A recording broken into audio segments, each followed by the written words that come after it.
রবীন্দ্রনাথ ঠাকুর তাঁর ছিন্নপত্রাবলীর ১৮৭তম চিঠিটি শিলাইদহ থেকে বাংলা ১ ফাল্গুন ১৩০১ এবং ইংরেজি ১২/২/১৮৯৫ খ্রিস্টাব্দে লিখেছিলেন।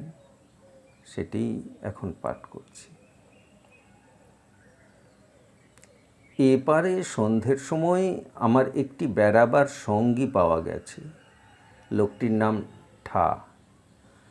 বেশ বুদ্ধিমান, প্রৌঢ় বয়স্ক, সাহিত্যানুরাগী, চিন্তাশীল, স্পষ্টবক্তা এবং জমিদারি কাজকর্মে বহুদর্শী।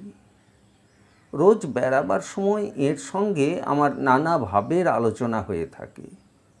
আমি যে কীভাবে জগৎ সংসারকে দেখে থাকি, সমস্ত প্রকৃতির সঙ্গে আমার যে খুব একটা নিগূঢ় অন্তরঙ্গ সত্যিকার সজীব সম্পর্ক আছে এবং সেই প্রীতি, সেই আত্মীয়তাকেই যে আমি যথার্থ এবং সর্বোচ্চ ধর্ম বলে জ্ঞান এবং অনুভব করি, এবং আমার এই অন্তর্প্রকৃতিটি না বুঝলে যে আমার অধিকাংশ কবিতার রসাস্বাদন এমনকি অর্থগ্রহণ করা যায় না, এই কথাটা আমি তাকে বোঝাচ্ছিলুম। দেখলুম তিনি বেশ বুঝলেন, কেবল বোঝা নয়, বেশ মশগুল হয়ে গেলেন। জগৎ সংসার থেকে আমার নেশাটিকে যে আমি কোনখান থেকে আদায় করে থাকি সেটা তিনি ঠিক উপলব্ধি করতে পারলেন। আমার যে ধর্ম, এটা নিত্য ধর্ম, এর উপাসনা নিত্য উপাসনা। কাল রাস্তার ধারে একটা ছাগমাতা গম্ভীর, অলস, স্নিগ্ধভাবে ঘাসের উপরে বসেছিল এবং তার ছানাটা তার গায়ের উপরে ঘেঁষে পরম নির্ভয়ে গভীর আরামে পড়েছিল।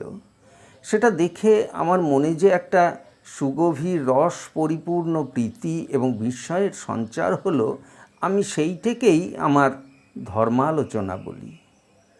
এই সমস্ত ছবিতে চোখ পড়বা মাত্রই সমস্ত জগতের ভিতরকার আনন্দ এবং প্রেমকে আমি অত্যন্ত প্রত্যক্ষ সাক্ষাৎভাবে আমার অন্তরে অনুভব করি।